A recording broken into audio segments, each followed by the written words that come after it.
इसी jail road पर थोड़ा आगे बढ़ने पर करीब 30 साल पुरानी ये मस्जिद है। आरोप है कि इसकी 2 मंजिल अवैध रूप से बनाई गई थी।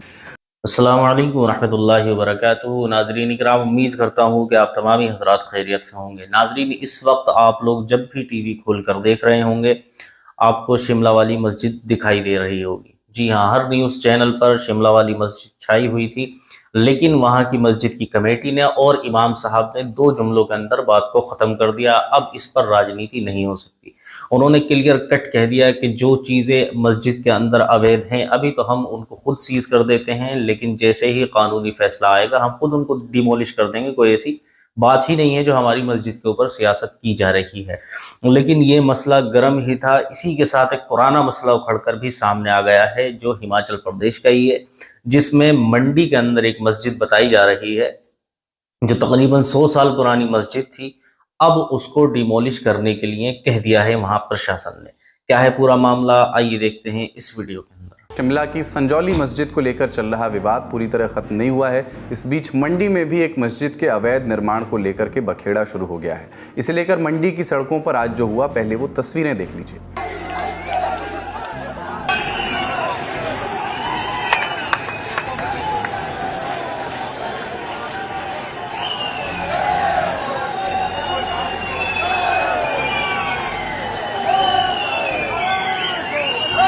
ये वीडियो मंडी के जेल रोड इलाके का है। मंडी की एक मस्जिद में अवैध निर्माण के खिलाफ हिंदुत्ववादी संगठन सड़कों पर उतर आए। इसी जेल रोड पर थोड़ा आगे बढ़ने पर करीब 30 साल पुरानी ये मस्जिद है। आरोप है कि इसकी 2 मंजिल अवैध रूप से बनाई गई थी।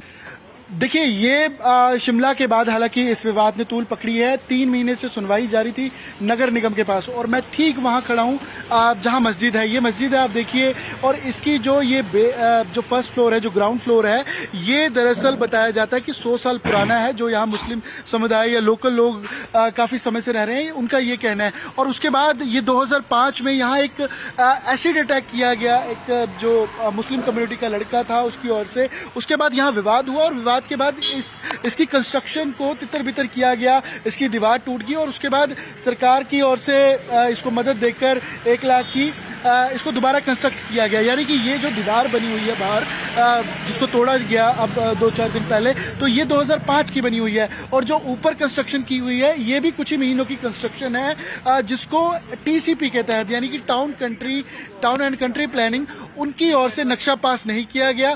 तो इस वजह से ये ऊपर की जो कंस्ट्रक्शन है वो इलीगल कंसीडर की गई है TCP की ओर से। और इसी के चलते नगर निगम की ओर से, कमिश्नर की ओर से इस पर कार्रवाई करते हुए कि उन्होंने कहा कि अगर नक्शा पास नहीं है तो पूरी कंस्ट्रक्शन को, पूरी बिल्डिंग को इलीगल माना जाता है। जिसके चलते 30 दिन का टाइम अब दिया गया है नगर निगम की ओर से कि इसको पुराने स्वरूप में, जैसे ये 50 साल 100 साल पहले थी, वैसे या तो स्टैब्लिश किया जाए या और साथ साथ तोड़ा जाए। और अगर हायर अथॉरिटीज को या कोर्ट को अप्रोच करना भी है तो उसके लिए 30 दिन का समय दिया गया है। और आज क्योंकि 3 घंटे के करीब ये पूरा क्लैश रहा, रैली हुई, रैली के बाद एक इकट्ठ हुआ, इकट्ठ के बाद प्रदर्शन के बाद बैरिकेडिंग की, वो वाटर कैनन की तस्वीरें, और उसके बाद ये निर्देश आ गए कि इसको अब डिमोलिश किया जाएगा। 30 दिन के अंदर या तो डिमोलिश किया जाए, पुराने स्वरूप में लाया जाए, नहीं तो विभाग जो है नगर निगम इस पर कार्रवाई करेगा। और मस्जिद के इलीगल फ्लोर को लेकर नगर निगम में सुनवाई हुई। नगर निगम आयुक्त HS राणा की कोर्ट ने आज ये आदेश दिया कि मस्जिद में बिना अनुमति के बनाया गया ढांचा 30 दिनों के भीतर तोड़ना होगा। आदेश के मुताबिक मस्जिद कमेटी या तो खुद अवैध ढांचे को हटा ले या फिर प्रशासन उसे तोड़ेगा। आज हमने कम से कम 3 महीने के अंदर, मैं समझता हूं कि हमने ये फैसला दिया है, और उन्हें ये बताया गया है, ये फैसला दिया गया है कि वो 30 दिन के अंदर उस भवन को उस भवन के निर्माण से पहले की जो अवस्था थी उसमें ले आए। अन्यथा फिर हम जो है विभागीय कार्रवाई करते हुए उनके रिस्क और कॉस्ट पे उसका जो आगे कार्रवाई है वो करेंगे। कितनी स्क्वायर मीटर टोटल लैंड है सर, और अवैध कितनी स्क्वायर मीटर पाई गई है जिस पर जो है कार्रवाई की जा रही है? देखिए, जो उनका अपना अहले इस्लाम के नाम पे जो लैंड है वो 231 स्क्वायर मीटर है। जो हमारे लोगों ने नापा था, वहाँ पर मेजरमेंट किए थे, उसके हिसाब से 240 स्क्वायर मीटर वो निकली थी। लेकिन फिर ये बाद में पाया गया कि जो एक्सेस कवर्ड एरिया है वो PWD का है। तो PWD वालों ने पिछले कल आप देख ही रहे होंगे कि एक्शन लिया था, और उन्होंने भी कोऑपरेट किया। अहले इस्लाम जो सोसाइटी है उन्होंने भी उनको कोऑपरेट किया, और वो स्वयं ही उसको तोड़ दिया था। ये बात हुई प्रशासन की। अब मस्जिद कमेटी की ओर से इस मामले में आई प्रतिक्रिया सुनते हैं। ये तो प्रशासन देखभाल करेगा ना इसकी, तो कि कौन बांग्लादेश से आया है, कौन कलकत्ते से, कोई कहाँ का है, वो अपना जा करके जो नहीं वो देखे, हम क्या बताए। यहाँ हमें तो कोई नजर नहीं आता कोई बांग्लादेश से आया है या कोई जो है इस तरह की हरकतें कर रहा है। आप कितने टाइम से यहाँ पर? जी मुझे 22 साल हो चुके हैं यहाँ पर रहते। आप कहाँ से आए थे पहले? मैं यूपी बिजनौर से रहने वाला। और यहाँ आप क्या काम करते हैं? सिलाई का काम करता हूँ। आपके सभी कागजात यहाँ के होंगे? कोई जी मेरा पूरा है, मेरे बच्चे यहीं पैदा हुए हैं, मेरे बच्चे के राशन कार्ड भी यहीं बनवा लिए हैं। यही हम जो नहीं अपना जैसे यहाँ सेवा दे रहे हैं उसी तरह से हम जो नहीं यहाँ का फायदा भी उठा रहे हैं।